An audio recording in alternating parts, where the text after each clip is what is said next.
Right now, we see an unusual spike in sentiment at plus 0.23 and momentum at plus 0.57 for the stock market. This isn't just a minor shift. Compared to historical baselines, it signals a stronger positive outlook than we've seen in the last few weeks.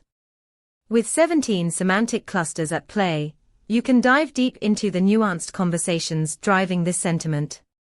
Our API returns a comprehensive analysis that includes sentiment scores, momentum, and contextual data to help you make informed decisions.